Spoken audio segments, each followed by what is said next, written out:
Merci de votre confiance renouvelée au programme de Renouveau TV. Bienvenue dans votre émission Les Grands Jurys. Président du SUNID Faso Yiriwaton et grande figure du mouvement du 5 juin, Maître Moutagatal est notre invité de ce jeudi. Maître, merci de votre énième comparution devant les grands jurys. Mais on n'est jamais heureux de comparer devant un jury. Merci de m'avoir invité.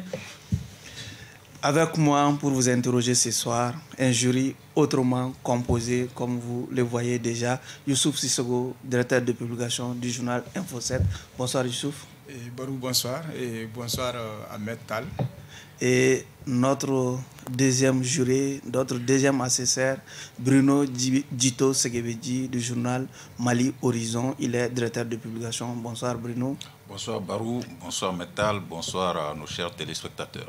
Et je suis Oumar B. Sidibé pour ceux qui nous suivent sur d'autres canaux ou même la radio Renouveau FM ou la 98.1 FM. Maître, votre observation sur la composition du jury?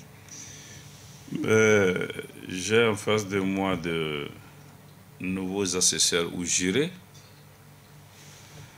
Je pense les connaître tous les deux. Oui.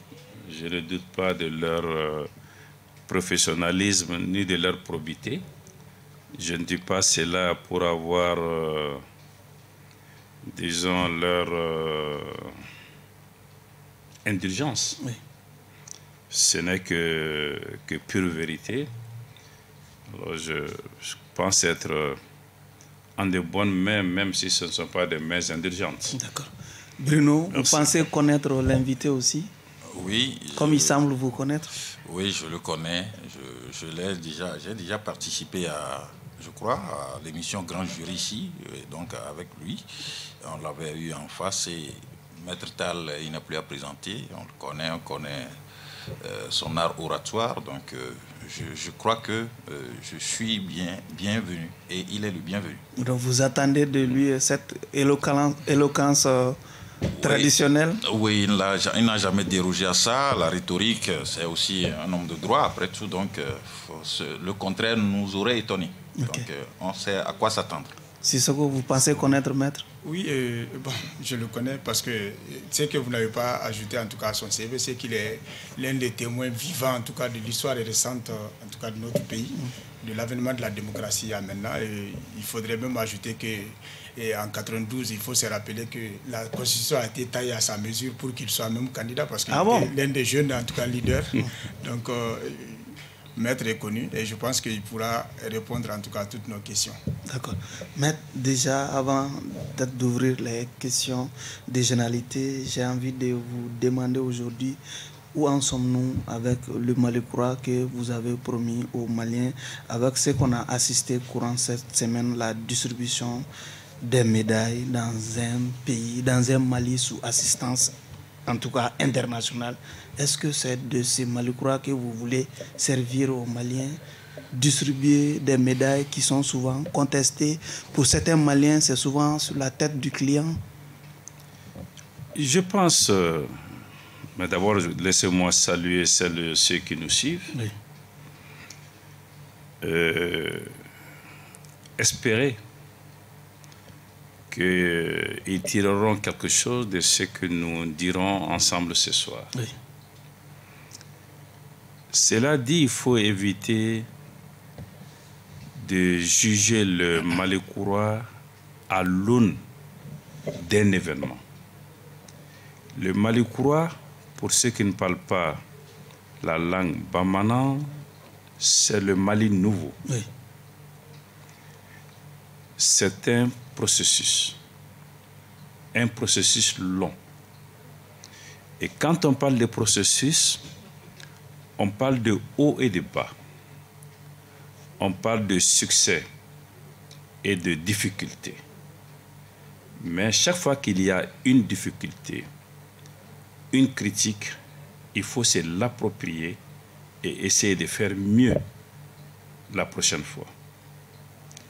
Je le dis d'autant plus que Aujourd'hui, on parle beaucoup de Malicoura.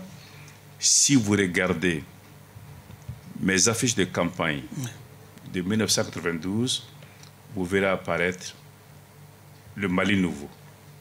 Donc je sais exactement de quoi je parle quand je parle de Malicoura.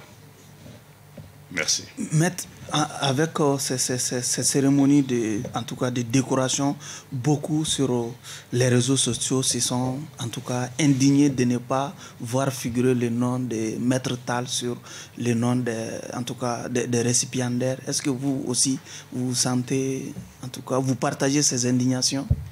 Vous, en tant qu'acteur du mouvement démocratique, grande figure même du mouvement du M5 RFPI? Non, je ne parle pas en termes d'indignation.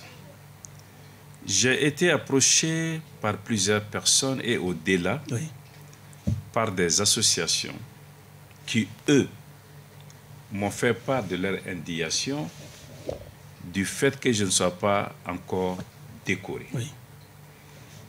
Je leur ai dit, ce n'est pas une boutade, hein, j'ai dit peut-être que je n'ai pas fait encore suffisamment pour le Mali et que je ne mérite peut-être pas de médaille, même si, de par certaines de mes fonctions, j'ai été amené à décorer beaucoup de personnes. Mais j'ai ajouté que sans décoration nationale, j'ai quand même des décorations internationales. Et que parmi ces décorations, il y en a une qui fait particulièrement ma fierté. Je suis commandeur des palmes académiques. Moi, je considère que tout procède de l'école et du savoir. J'ai toujours soutenu que le meilleur investissement qu'on puisse faire dans un pays et dans la vie, et le meilleur retour sur investissement qu'on puisse avoir, est celui que l'on fait dans le savoir. Donc, être reconnu par l'ensemble des universités africaines comme ayant apporté un plus est très réjouissant pour moi. Pour autant, je félicite du fond du cœur ceux qui ont été reconnus et qui le méritent. Mais je suis d'accord avec vous, il ne faut pas non plus galvauder les mérites en donnant les décorations à des personnes qui manifestement ne les méritent pas, mais aussi, quelquefois, à d'autres qui méritent cette décoration. Je ne parle même pas des hautes personnalités, hein. Oui. Parfois des petites mains qu'on ne voit pas et qui sont à la base de tout. Il faudrait aussi le faire. Je pense avoir été un des premiers à décorer le petit personnel des ministères. Aujourd'hui, cela commence à se faire. Ça fait tache d'huile. Oui, je m'en réjouis très fortement. D'accord. Bruno, une question de généralité. Oh, toujours dans ce sens, maître, est-ce qu'on peut dire que vous pourriez sortir la phrase selon laquelle nul n'est prophète dans son propre pays par rapport à ces questions de décoration? Non, je ne peux pas et je ne dois pas dire cela parce que pour moi, la meilleure des reconnaissances, c'est celle du peuple. Le respect que le peuple te porte, le respect que l'on a quand on va en public. Et croyez-moi, cela est beaucoup plus réconfortant qu'une insigne que l'on porte. D'ailleurs, regardez mes photos, mes vidéos quand j'étais à l'Assemblée nationale. Je suis resté presque 2 décennies. J'ai très rarement porté, pour dire que je n'ai quasiment jamais porté le macaron des députés. J'étais fier d'être député. Plus fier d'avoir été député que d'avoir été ministre. Mais ces manifestations extérieures de puissance, de gloire, ne constituent pas l'essentiel pour moi. Je suis réconforté. Quand je vais quelque part, voir que j'ai plus de respect ou autant de respect et de considération que quelquefois un grand officier de l'ordre national du Mali. D'accord. Moi qui ne suis rien dans cet ordre. Maître, est-ce que vous ne mettez pas ça dans le cadre de l'oubli? Parce que tout le monde sait quand même que vous êtes du M5 et c'est le M5 qui co-gère en tout cas le pays avec le CNSP. Est-ce que vous ne mettez pas ça dans le cadre de l'oubli ou de... Le M5 est aux affaires depuis 3 mois. Mountaga Tall est sur la scène publique depuis 30 ans. Okay. Donc on ne peut pas ramener cette question que moi je ne considère pas comme essentielle au M5. Je pense honnêtement qu'il faut faire ce que l'on doit faire sans en attendre une reconnaissance de quelque nature que ce soit. Vous vous rappellerez, et même aujourd'hui c'est encore le cas, que j'ai su faire preuve de désintéressement chaque fois qu'il s'est agi de reconnaissance, que ce soit symbolique, comme les décorations, que ce soit fonctionnel, comme les nominations à tel ou tel poste très élevé dans l'appareil d'État. J'ai toujours su faire profil bas. Donc, pour moi, l'important est ailleurs. Et la question que je me pose est celle-ci. Tous les jours, quand je me regarde dans une glace, Mountaga, as-tu fait pour le Mali ce que tu devrais faire? Et chaque fois que je pourrais répondre oui à cette question, croyez-moi, je serai un homme comblé pour mon action publique. Ok. Bruno a une question sur le SNID Faso Iriwato. Oui, Maître Mountaga Tall, vous êtes le président du parti SNID Faso Iriwaton. On peut se permettre de vous poser la question, quel est l'état de santé du parti aujourd'hui? Mais écoutez, j'ai eu plusieurs fois à répondre à cette question. Il est dit, chaque fois entre 2 élections, on a eu à enterrer les SNID. Et quand il y a les élections, lorsque les résultats paraissent, les gens se disent, mais... Il n'est pas mort. Non, pas que ça. Pendant 30 années, être dans les top 5 des 200 partis politiques qui existent au Mali, ce n'est pas donné à tous les partis politiques. Mais j'ai toujours ajouté que l'ambition du SNID, ce n'est pas d'être parmi les premiers, c'est d'être le premier. Et qu'aussi longtemps qu'on n'aurait pas atteint ces objectifs, je ne me satisferai pas de ce que nous engagerons. Je dis, nous y travaillons, nous y travaillerons. Pour le SNID, avec ou sans Mountaga à sa tête. Et ce travail, nous continuons à le faire. Pourquoi? Parce qu'on peut tout reprocher au SNID, sauf sa constance, sa résilience, sa loyauté et sa fidélité aux engagements. Le Mali a besoin de ça. Et c'est parce que ces valeurs ont manqué que nous sommes aujourd'hui dans les trous. Je suis convaincu, pas le SNID seul, mais ceux qui portent les mêmes valeurs que le SNID, qui ont le même comportement que le SNID sur la scène politique, si demain ils se retrouvent, ils pourraient faire en sorte que les Malicourois cesse d'être un slogan pour devenir une réalité. Pour terminer, sur le SNID, allez-y. Oui, Maître, dans l'opinion, il y en a qui disent souvent que Maître Tall est plus puissant que le SNID. C'est-à-dire, on ne sent plus la présence du parti au sein du microcosme national, mais vous, votre voix porte. Vous avez été influent, vous êtes demeuré influent, mais le parti, on ne le sent plus. Qu'est-ce que vous répondez à cela? Non, je me dis qu'il n'y a pas de général sans troupes. Ça, c'est l'évidence même. Mais aussi, des troupes sans général sont perdues. Il faut qu'il y ait les deux si on veut avancer. Il ne peut pas avoir un président du SNID dont la voix porte avec un SNID aphone. Les deux vont ensemble. Mais encore une fois, je vous l'ai dit, le SNID a un gros péché, a un gros problème. Je suis devant les journalistes, c'est sa communication, y compris la mienne. C'est la vérité. Nous devons la corriger. Nous sommes constamment sur le terrain, plus que beaucoup d'autres, mais nous ne créons pas sur le toit. Pourquoi? Parce que nous sommes dans un monde aujourd'hui où non seulement il faut faire, mais aussi il faut faire savoir. Le SNID fait sans faire savoir, nous devons le corriger. C'est ça. Bon, moi, je vais rebondir toujours par rapport au SNID, puisqu'on dit que Maître Mountaga Tall gère de façon patrimoniale le SNID. La preuve est que de sa création à maintenant, il y a au moins 4 partis qui sont issus du SNID. Lesquels? Je peux citer par exemple le Bara, l'APM Maliko, et le Parena, et peut-être dans une moindre mesure aussi le SADI, le parti SADI. Alors, maître, que vous répondez-vous en tout cas à ce détracteur-là qui pense que vous gérez de façon patrimoniale le CNID? Qu'il se trompe, simplement. Le Parena, la grande crise que le CNID a connue, la seule, c'est la crise qu'on appelle la crise des 10, qui a vu un certain nombre de militants et de dirigeants, à l'époque très minoritaires, très minoritaires. Nous sommes allés à un congrès, nous étions environ 82 structures et instances, il y a 9 qui ont quitté. Le reste était là. Donc, qui ont fait le Parena. Bara, Sadi sont issus du Parena, pas du CNID.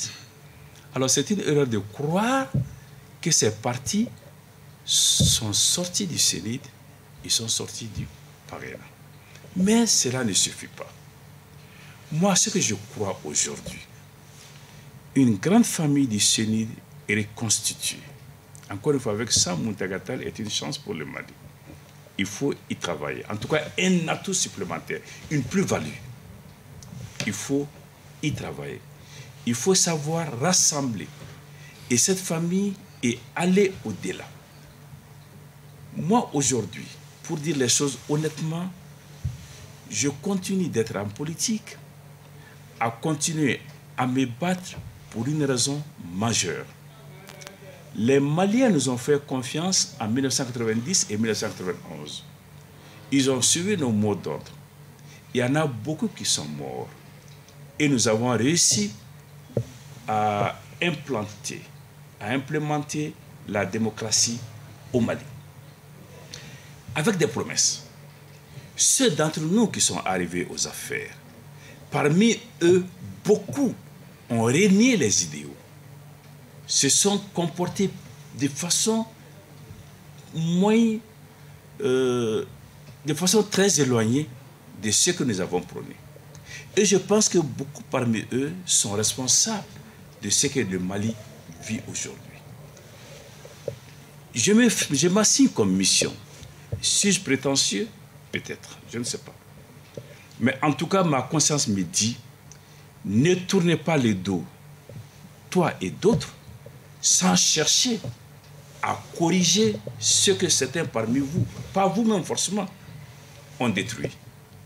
Faites-le pour l'histoire.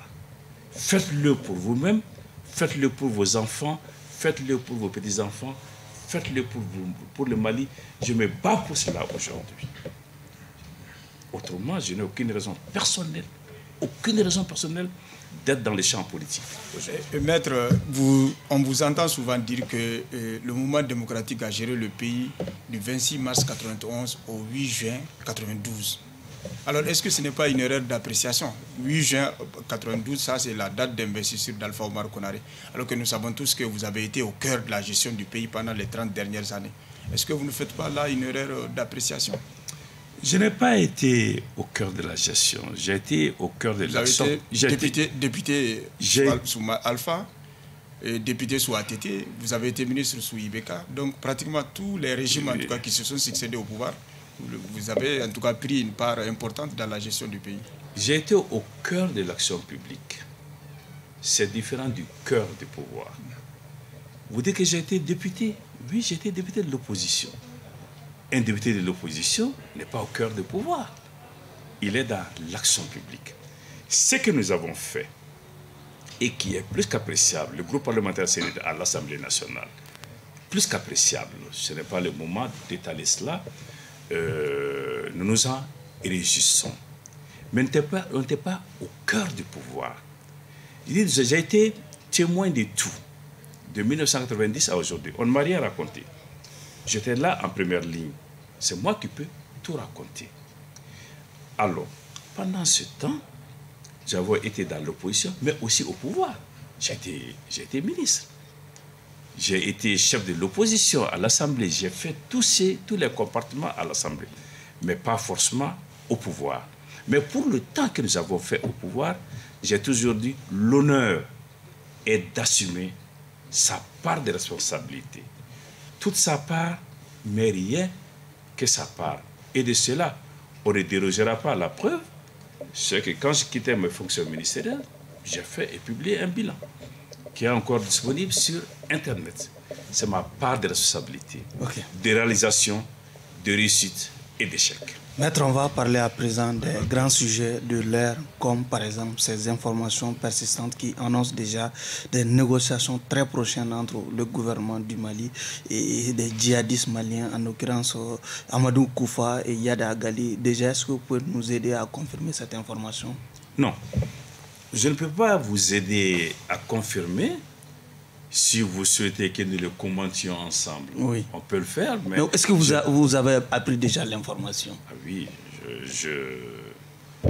je suis à seconde par seconde ce qui se passe dans mon pays. C'est ma responsabilité. Oui, j'ai appris l'information. Une bonne nouvelle déjà pour la paix au Mali? Non. Moi, ce que je puis dire, oui, c'est qu'une éventuelle négociation avec certains de ces groupes, que beaucoup appellent djihadistes. Moi, je n'emploie pas ce terme parce que le djihad est plutôt une notion positive.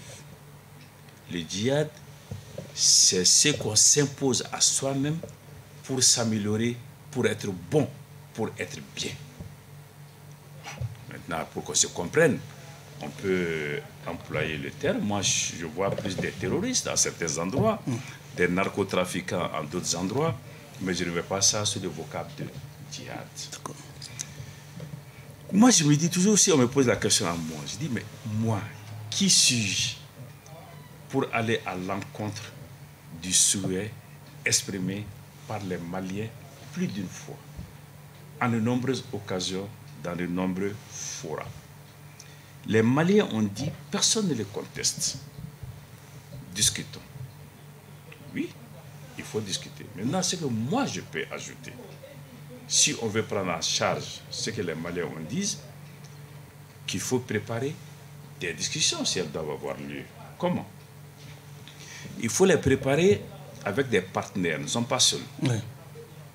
Ce n'est pas le Mali seul qui est visé ou déstabilisé aujourd'hui, c'est toute la région du Sahel. Il faut parler avec les pays et les dirigeants du Sahel. Mais ces pays et dirigeants du Sahel ont fait appel à d'autres forces qui sont avec nous ici. Nous devons parler avec eux de ce projet. Mais nous devons aller plus loin. Si nous devons y aller, nous devrions préparer ces discussions entre nous, avoir exactement les mêmes éléments de langage, savoir qui peut être le meilleur porteur du projet, mais aussi et surtout sortir de cette tendance, chaque fois qu'on en parle, voici la ligne rouge, voici la ligne rouge, voici la ligne rouge. Quand on va négocier, on ne met pas en avant la ligne rouge.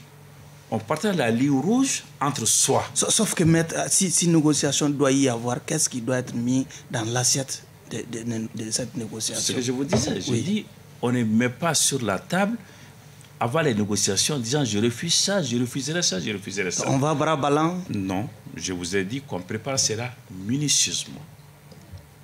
Rien n'est laissé au hasard, y compris les membres de la délégation, y compris le porte-parole, y compris les thèmes à discuter, y compris les lignes rouges, mais ça, c'est des documents confidentiels. On les garde. On va avec des professionnels, des gens bien préparés, ayant des éléments de langage, sachant que répondre et quoi répondre, comment répondre, pour discuter. Sauf qu'est-ce que votre conseil, ces conseils-là n'est pas d'ordre déjà rejeté par le gouvernement? Il nous revient que les négociations, les rênes de cette négociation auraient été données déjà au Haut Conseil islamique. Je ne conteste pas la capacité du Haut Conseil de faire ce que je viens de dire. Oui. Mais je dis, si c'est le Haut Conseil qui doit conduire ces négociations, et si le gouvernement estime que le Haut Conseil est le meilleur porteur de cette discussion, il faudrait alors non seulement discuter en profondeur avec nos partenaires, mais aussi à l'interne, ne rien occulter, ne rien laisser au hasard, faire preuve du plus grand professionnalisme pour aller à ces discussions. Bruno, allez-y. S'il vous plaît, les questions de terminologie, si pour vous, Oui. Iyad Agali et Amadou Koufa sont-ils des terroristes ou des djihadistes? Première question. Ensuite, vous évoquez le fait que ces discussions devraient concerner aussi les partenaires du pays. Or, il se fait que les partenaires ne sont pas sur la même longueur d'onde par rapport à discuter avec les terroristes. Le principe, discuter avec. Donc, comment analysez-vous tout cela? Les partenaires doivent être consultés et autant faire que peu convaincus de la pertinence de la démarche. Mais moi, je ne confonds pas partenariat et censorat. Nous venons vous voir, nous sommes ensemble, nous avons un sort commun, nous avons un sort lié. Voilà ce que nous entendons faire. Nous souhaitons que nous le fassions ensemble. Voilà les éléments que nous mettons sur la table. S'il y a des difficultés à ce moment, on verra comment les aplanir ou comment les surmonter. Mais je ne souhaite pas que ce genre de décision soit malienne seule. Il faut que ça se passe avec nos partenaires. Bruno, terminez. Oui, ce dont il est question par rapport à l'actualité, c'est les autorités maliennes qui auraient confié l'initiative de prendre langue avec Amadou Koufa et Iyad Gali. Vous n'avez pas répondu aussi à leur qualificatif. Sont-ils des terroristes ou des djihadistes, puisque vous avez défini le terme djihadiste? Je ne suis pas... La situation est tellement grave que je ne suis pas dans la sémantique. Je suis dans la recherche de solutions. Évidemment, les mots comptent, mais ils ne constituent pas l'essentiel dans ce domaine. Par rapport à ce que j'ai dit, si le gouvernement estime que c'est le Haut Conseil qui doit porter ce message, le gouvernement donne au Haut Conseil des éléments très précis. Il y a un Haut Conseil au Mali, il y en a un au Burkina, il y en a un dans tous les autres pays du Sahel, et même au-delà des pays du Sahel, dans certains autres pays. Aujourd'hui, la Côte d'Ivoire est menacée, sa partie nord. Si le verrou Côte d'Ivoire est menacé ou sauté, on va où? On va vers tous ces pays du Golfe que vous connaissez, du Golfe de Guinée que vous connaissez mieux que moi, n'est-ce pas? Donc, c'est ce qui menace aujourd'hui nos pays sont dans une sorte d'international. Nous devons être également ensemble pour apporter la réponse militaire, pour apporter la réponse politique. On ne peut pas être militairement ensemble et politiquement séparés. Mais le Niger, par exemple, n'est pas dans la dynamique de discuter. Le Niger, par exemple. Écoutez, que le Niger peut ne pas être dans la logique de discuter, mais ne laissez pas le Niger dire « le Mali ne nous a pas consultés ». Le Mali ne doit pas se dire, comme Bruno l'a dit, Bruno est beaucoup plus libre que l'État du Mali, que le Niger n'est pas dans la logique de discuter. L'État du Mali doit se dire « je vais convaincre l'État du Niger à accompagner ce projet, à se reconnaître là-dedans, à voir que c'est l'intérêt collectif ». À partir d'un certain moment, on fait un constat et on en tire les enseignements et les conséquences. Mais il n'y a pas d'a priori. Maître, il s'agit de notre survie collective. Maître, la grande inquiétude, c'est que pour qu'il y ait une négociation, il faudrait d'abord que les forces en présence, en tout cas, se valent un peu. Mais nous avons comme l'impression qu'aujourd'hui, le rapport de force est en leur faveur, en faveur des terroristes. Parce qu'aujourd'hui, les 2/3 du territoire sont pratiquement... L'État ne contrôle pas ça. Mais est-ce que vous pensez que cette initiative ne sera déjà pas vouée à l'échec quand on sait quand même que les djihadistes, leurs revendications sont connues? Et nous avons dit qu'il y a des principes qui ne sont pas négociables. La laïcité, la forme républicaine, etc., la souveraineté, la cohésion. Mais est-ce que vous ne pensez pas que ce serait un dialogue de sourds entre en tout cas, l'État et ces gens-là? Oui, je vous ai dit que personne ne conteste un fait. C'est que le Mali, solennellement, majoritairement, ont demandé qu'il y ait cette discussion. Mais quand les Maliens le demandent, Muntaka n'est pas d'accord, ou il est d'accord. Youssouf n'est pas d'accord, il est d'accord. Quelle est l'importance? Maintenant que les Maliens le veulent, il faut travailler à ce que cela donne les meilleurs résultats. J'ajoute que la négociation, la discussion n'est pas exclusive de la réponse sécuritaire et militaire. Il faut savoir toujours marcher sur ses deux pieds, sinon on trébuche et on peut tomber. Les deux doivent aller ensemble. Je ne connais pas de conflit, de quelque nature que ce soit, qui ne se termine autour d'une table comme la nôtre. Cette discussion se fera peut-être sous les arbres, mais les Maliens le veulent. Il faut se faire en se donnant tous les atouts pour que le Mali soit en paix. C'est l'objectif ultime.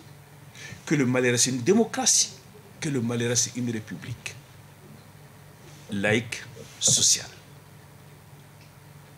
Mais ceux qui doivent aller négocier en prenant l'avion ne doivent pas mettre sur le front. Voici les lignes rouges à ne pas franchir, sinon il n'y aura plus de négociation. Maître, cela veut dire... Il termine.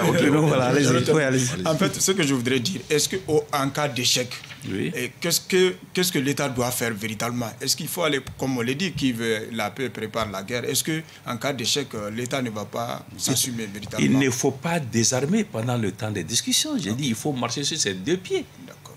Il faut marcher sur ses deux pieds. Être militairement prêt est un argument à mettre dans la corbeille des discussions. Donc ce n'est pas parce qu'on va discuter qu'on va demander aux éléments déployés sur le terrain de rejoindre leur caserne ou de garder l'arme au pied. Pendant ce temps, les opérations militaires continuent chaque fois qu'il y a des besoins.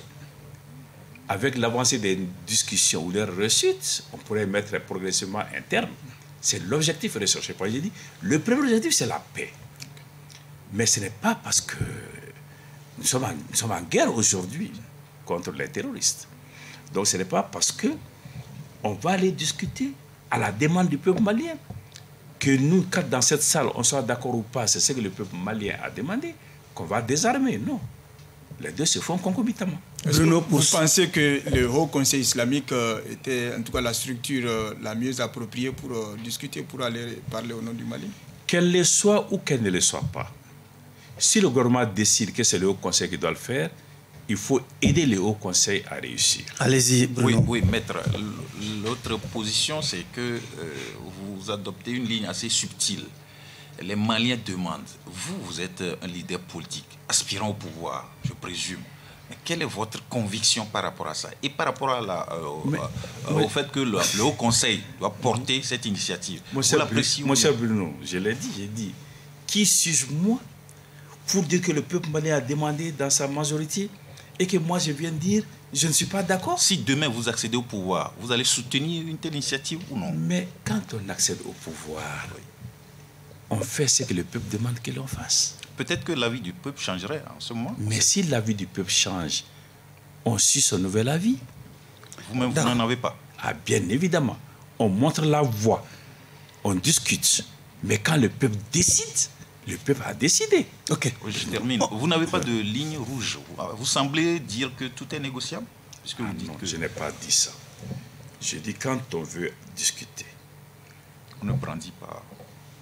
On arrête les lignes rouges. On arrête tous les arguments. On les développe. On les améliore. On se partage les rôles. Et on va dans ces conditions. Mais quand vous sortez vous-même pour dire, voilà ce que moi je vais aller dire, vous êtes vaincu autour de la table. Ce n'est pas bon ça ne se passe pas comme ce ça. n'est pas négociable. Ça ne se passe pas comme... Vous savez, la négociation est un art. Elle ne s'improvise pas. C'est pas une question d'amateur. Le régime Ibeka nous a toujours habitués à cela. Les lignes rouges ont été ressassées. Mais il y a des batailles médiatiques. Si j'étais satisfait de ce que le régime que vous citez avait fait, je ne m'aurais pas battu contre lui. Maître, au nom de la CEDEAO, le président ghanéen Nana Addo vient de boucler une mission au Mali en ligne de mire le respect du délai de la transition face à l'argument sécuritaire opposé par le président de la transition, Nana Addo Akufo, serait parti intransigeant sur la question du respect du délai de la transition. Est-ce qu'on se dirige finalement vers un bras de fer entre le Mali et la CEDEAO? Vous avez parlé d'intransigeance. L'intransigeance ne règle rien en matière de relations d'État à État.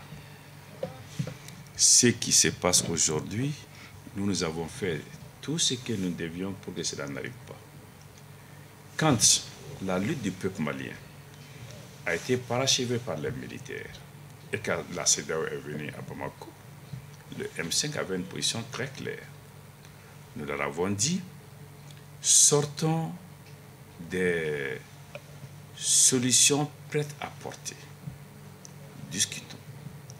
Voyons quelles sont les tâches incontournables et incompressibles de la transition. Mettons en face de ce délai, de ces tâches, des délais sur la base desquels le délai de la transition sera fixé. Elle peut être de 6 mois, d'1 an, de 2 ans, de 3 ans, ou aller jusqu'à la fin du mandat qui était en cours et qui a été écourté. Nous n'avons pas été entendus, au contraire, nous avons été mis de côté. 18 mois ont été arrêtés, le Mali a apposé sa signature. Moi, j'ai beaucoup de respect pour la signature du Mali et je pense que quand le Mali appose sa signature, le Mali doit respecter sa signature. Maintenant, chemin faisant, s'il y a des difficultés réelles, il faudrait les appréhender de 2 façons. D'abord, au plan national, ne pas laisser croire que le gouvernement programme la prorogation de la transition. Cela sera catastrophique et cela ne serait pas acceptable. Le gouvernement ne peut pas volontairement traîner le pas en disant en ce moment on va proroger. Le gouvernement travaille d'arrache-pied, fait tout pour être dans les délais. Mais s'il y a des difficultés réelles, ces difficultés doivent être partagées avec toutes les sensibilités maliennes, d'où l'importance de l'inclusivité. Avec toutes les sensibilités maliennes qui font ensemble le constat qu'il y a telle difficulté et honnêtement, malgré toute notre bonne foi, on n'arrive pas à les surmonter. Et là, ce serait la voix du Mali, pas la voix du M5, pas la voix du gouvernement, pas la voix de Choguel, pas la voix de Assimi, la voix du Mali. Élément précis.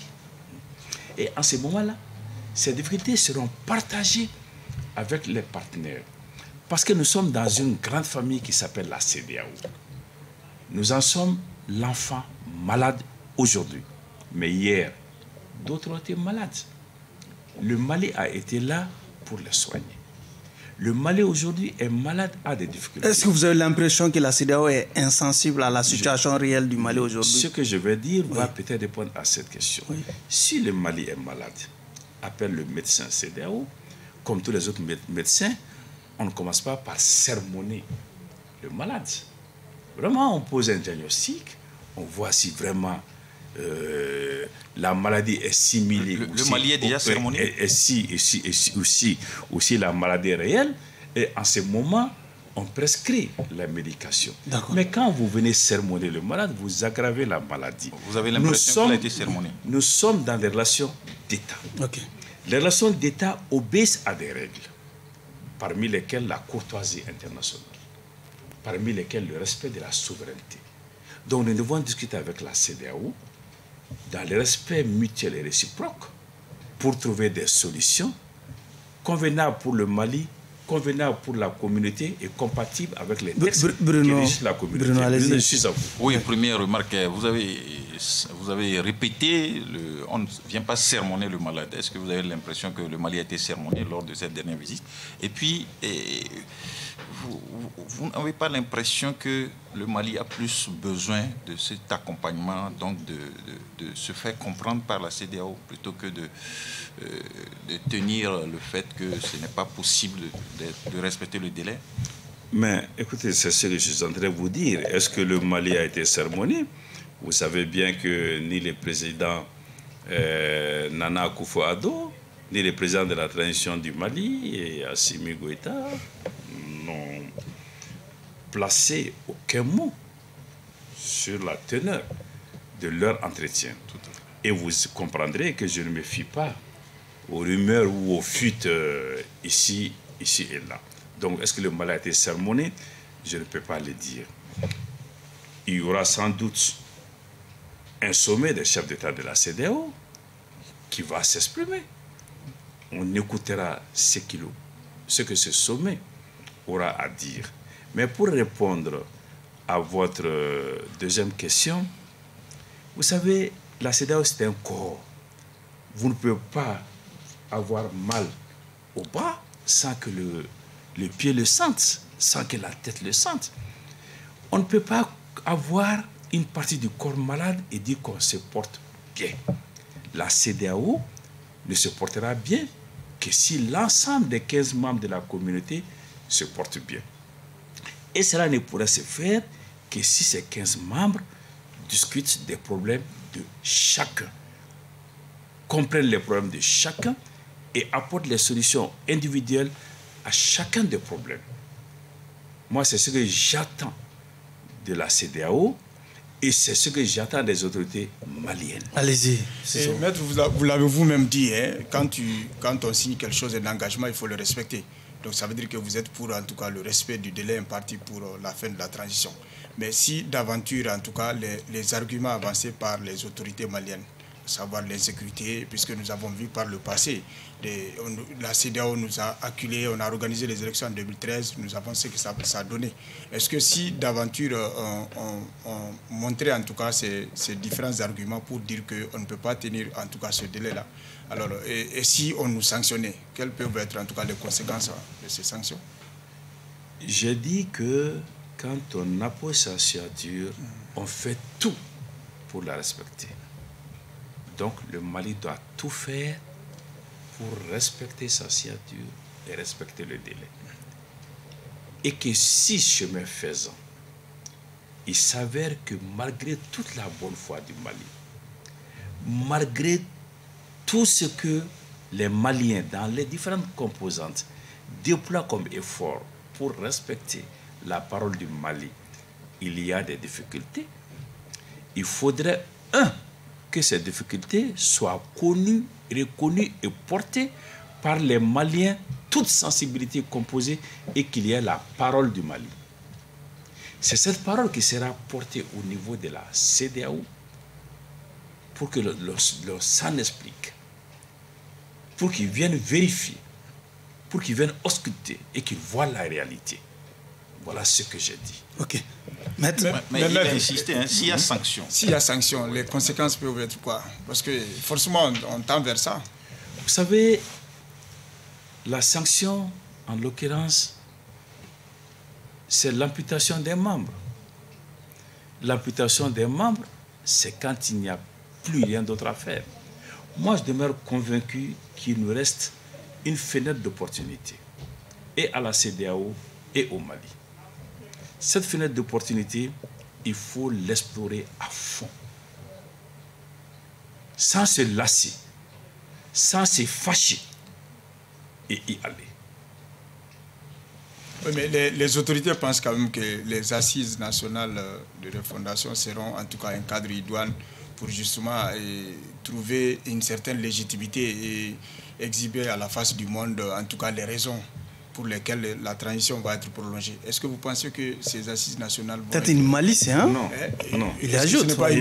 Ils n'ont pas dit que les assises, les autorités n'ont pas dit que les assises vont permettre de dire pourquoi la transition va être prolongée. On dit les assises feront un diagnostic la finalité de la situation, Oui. et à partir de ce moment exposeront à nos partenaires les conclusions dégagées par les Maliens.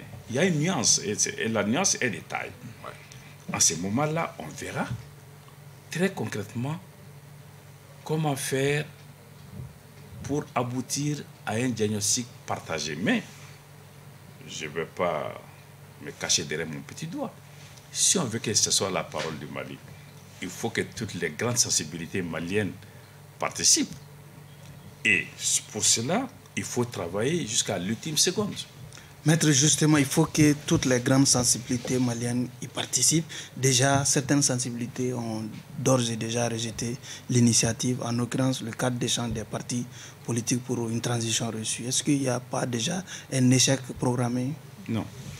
C'est trop tôt de parler d'échec parce que c'est comme si, face aux difficultés, on baisse les bras. Vous avez sans doute lu les décrets portant mission du panel de haute personnalité.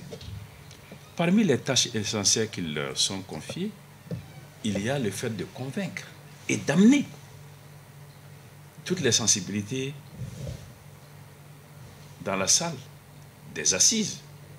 Ce ne serait pas alors une question du gouvernement, ce ne serait pas alors une question du M5, ce serait une question de hautes personnalités qui sont réputées, respectables et qui ont la confiance des Maliens. Sauf qu'à un moment donné, vous-même, vous avez eu à épingler la mauvaise foi des membres de ce regroupement, par exemple, en disant, par exemple, que c'est un regroupement qui dit quand même à soutenir la transition alors qu'ils savonnent le plancher. Dois-je pour autant désespérer d'eux ou ne pas les considérer comme des Maliens qui doivent venir parler aux assises? Oui. Non. À un moment donné, j'ai constaté... Oui.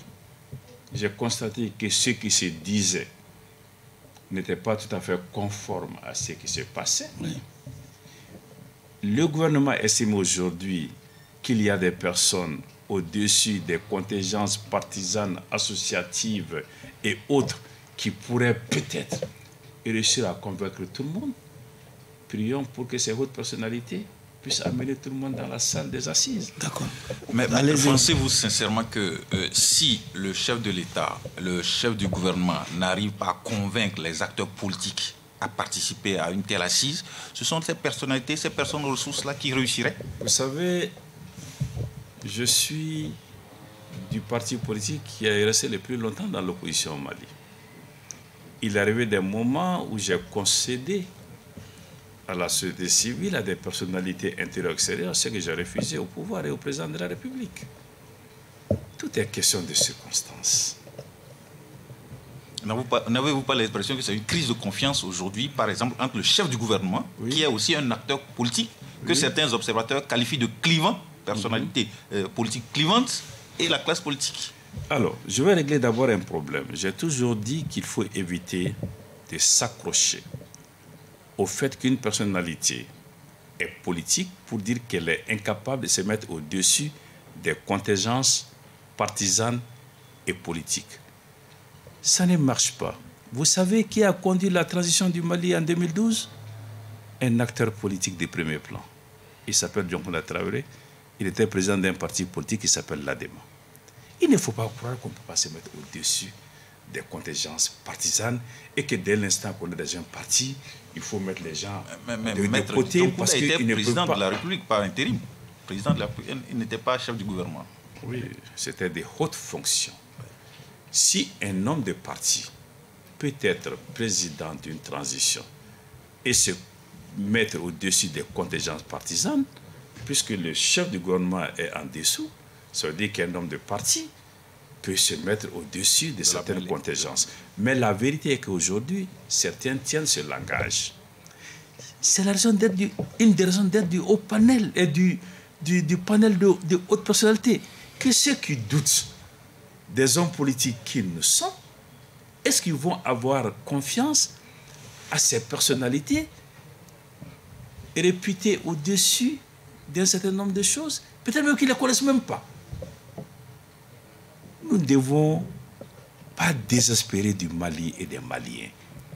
Allez-y, Maître, en fait, le problème qui se pose aujourd'hui, c'est qu'il a cité le cadre de parti politique pour la réussite de la transition, qui est l'ex-majorité.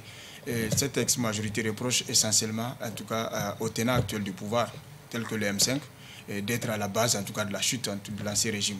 Et pour ça, je crois qu'ils feront tout pour mettre du bâton dans votre roue. Mieux, ils disent que les assises sont inopportunes.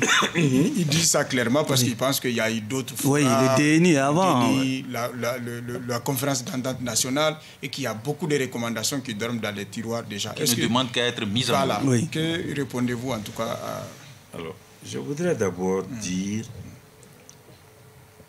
que je rends grâce à Dieu, je connais toute la classe politique malienne. Je peux écrire la biographie de beaucoup. C'est de quoi il s'agit. Je ne désespère pas, malgré tout ce qu'on dit de cette classe politique. Et je refuse de croire que des hommes et des femmes à ce niveau soient dans la vengeance au lieu d'être dans le Mali. Parce que ce que vous dites, si c'est le cas, ça s'appelle vengeance. Non. On est à un niveau tel que moi, je refuse d'intérioriser cela, de croire en cela. Je pense qu'il y a des choses, nous devons en discuter en toute responsabilité, mais aussi en patriote. Et quand on discute en patriote, on s'entend normalement sur l'intérêt du pays. Mais alors, dit, si c'est le cas, pourquoi vous n'êtes pas venu au dialogue national inclusif? Mais nous étions demandeurs du dialogue national inclusif. Il y a eu un obstacle insurmontable. Qu'est-ce qu'on fera des conclusions? Nous avons dit, ça ne doit pas être un forum de plus. Il faudrait que les conclusions s'imposent à tous et qu'elles soient donc exécutoires. On nous a dit non, on en fera ce qu'on voudra dire non. Si c'est le cas, il y a incompréhension totale. D'accord. Les faits nous ont donné raison. Même le comité de suivi n'a pas été mis en place. Aujourd'hui, on tire les enseignements de cet échec. On dit que les conclusions seront exécutoires. Et nous sommes allés plus loin. Nous avons dit, plus que preneurs, nous sommes demandeurs de toutes les propositions d'amélioration pour les intégrer. Bon, on attend ces propositions pour les intégrer. Maître, un grand brouillard dérange la vie sur l'axe diplomatique Bamako-Paris. Comment dégager ce brouillard? Je dis que les relations internationales obéissent à des règles. Et il y a l'égalité souveraine des États, il y a la courtoisie, il y a le respect réciproque. Le Premier ministre a tenu un discours à New York qui a été diversement reçu et interprété. L'interprétation et la perception qu'en ont eu de nombreux Maliens à l'intérieur étaient différentes. Cette perception était différente de ce que certaines autorités parmi nos partenaires en ont eu. Il y a eu des réactions dont certaines ont été ressenties par les Maliens comme vexatoires, plus comme insultantes. Maintenant, il faut mettre le bal à terre. Parce que cette bruit diplomatique va être réglée par les diplomates. Obligatoirement. La France n'a aucun intérêt à rompre avec le Mali. Le Mali n'a aucun intérêt à rompre avec la France. Nous devons juste avoir des relations mutuellement avantageuses et respectueuses. Et c'est en cela que notre diplomatie, la diplomatie française, européenne, de la CEDEAO et de l'Afrique, doivent travailler. Ok. Excusez de faire un petit... Sauf qu'il ne nous reste qu'une minute pour conclure. Oui, maître, permettez cette digression. Oui. En début mai, vous disiez dans une interview, le M5 ne reconnaît pas le CNT, ni dans sa légalité, ni dans sa légitimité. Maintenant, vous êtes défenseur d'une assise qui va adopter des résolutions qui seront traduites pour la plupart en loi par le CNT dans l'état actuel. Qu'est-ce qui a changé? Ça, c'est d'un. De deux, vous aviez même saisi la Cour suprême par rapport au CNT, par rapport à sa légalité. Où est-ce qu'on en est, s'il vous plaît, s'il vous permet? Alors, vous aurez constaté, nous n'avons pas dit à l'époque qu'on ne reconnaissait pas ce que le CNT faisait. Moi, j'étais dans l'opposition, je contestais des choses qui s'est passées à l'Assemblée, mais j'étais respectueux des lois que l'Assemblée adoptait sans ma voix. Donc nous avons dit que le CNT n'était ni légal, ni légitime. Nous avons saisi la Cour et nous continuons à dire aujourd'hui il faut rendre le CNT plus légitime et plus légal. Le dossier est toujours pendant devant la justice. Nous nous inclinerons devant la décision qu'elle prononcera. Mais moi, je pense plutôt qu'il faut aller vers une solution politique qu'une solution judiciaire. Si tant est aujourd'hui, on gère les affaires de l'État ensemble. Et si on ne réussit pas à régler ce problème que je considère comme subalterne par rapport à beaucoup d'autres problèmes, c'est que le partenariat, quelque part, pêche. Allez-y. L'une des pommes de discorde de la brouille diplomatique entre le Mali et la France, c'est surtout la société paramilitaire russe Wagner. Alors on parle beaucoup plus en tout cas d'un partenariat entre l'État malien et cette société paramilitaire. Et quel est votre avis en tant que leader politique? Écoutez, moi, je peux demain demander des comptes à n'importe quel dirigeant malien en disant « tu m'as dit quelque chose qui ne ressemblait pas à la vérité ». Je n'ai aucun moyen pour demander à un dirigeant d'un pays partenaire du Mali « pourquoi tu as dit ça ?» Eux, ils disent le Mali veut faire venir Wagner au Mali. Les autorités du Mali disent nous ne connaissons même pas Wagner. Mais moi je prends ce que les autorités maliennes disent parce que demain je peux les interroger sur ce qu'ils ont dit. C'est en cela que je crois, c'est cela que je peux vérifier. Et je pense encore une fois en revenant aux relations d'État qu'il faut croire à la parole du Mali. J'ai dit il faut que le Mali respecte sa signature, mais il faudrait que les partenaires du Mali croient à la signature du Mali, sortir des procès d'intention. Le jour où ils auront des éléments concrets sur la table, qui viennent l'exposer. Mais en attendant qu'on oublie Wagner, parce que les plus hautes autorités du Mali ont dit on ne connaît pas Wagner, et dans ces conditions, moi aussi, je ne connais pas Wagner. On ne peut pas oublier à partir du moment où les autorités françaises parlent de plus en plus de ça. Le ministre Le Drian l'a dit, et d'autres autorités, en tout cas françaises, ont déjà dit ça. Mais est-ce qu'on peut réellement occulter cela? Non, on n'occulte pas, mais il est important que, sauf à mettre sur la table des éléments incontestables, que tous les partenaires du Mali croient en la parole des autorités maliennes. Jusqu'à preuve du contraire. Okay. Si demain il y a preuve du contraire, on en parlera. En attendant... Moi, Malien, je suis obligé de croire en la parole des hautes autorités de la transition. Et si demain je constate autre chose, nous en parlerons. Mais aujourd'hui, ce que je prends, c'est que le Mali dit je ne négocie pas avec Wagner. Et moi, ma conviction est qu'on ne négocie pas avec des mercenaires. Maître, le jury va se retirer et procéder à la délibération. Youssouf Sissoko. Oh, on avait en face de nous un avocat, un homme de la parole, comme on le dit, et un homme politique vraiment de première heure, en tout cas de l'avènement de la démocratie. Il a quand même su répondre avec aisance, avec humilité, en tout cas, à toutes nos questions. Et je crois qu'il faut l'acquitter. Bruno?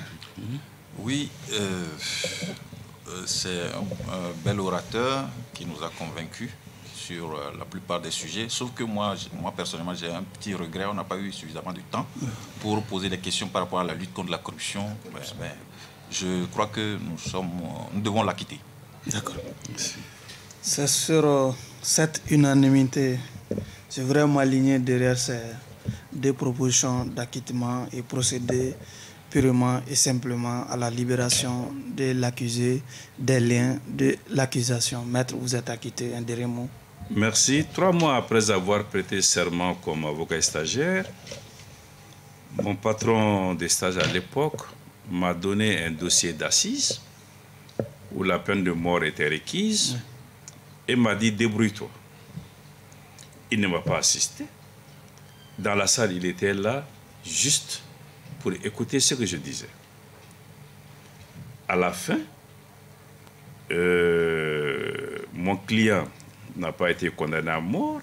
Il a été condamné, je crois, à 5 ou 10 ans de réclusion. Et mon soulagement était plus que fort quand mon patron s'est dirigé vers moi Il m'a tapé sur l'épaule, dit, je suis sûr que tu seras un grand avocat. J'étais donc, en plus de la satisfaction d'avoir que j'étais, il y avait une fierté non dissimulée. Donc si moi-même je suis acquitté, je sais de quoi il s'agit. Merci, monsieur le juge, les jurés, merci, monsieur le président. Ainsi prend fin ce numéro de votre émission Les Grands Jurys qui recevait comme invité Maître Moutakatal, président du SUNIT Faso Iriwaton et grande figure du mouvement du 5 juin. Nous réitérons nos salutations à toute cette population du cercle de Nyono, région de Ségou. Merci encore une fois et à un autre numéro de votre émission Les Grands Jurys.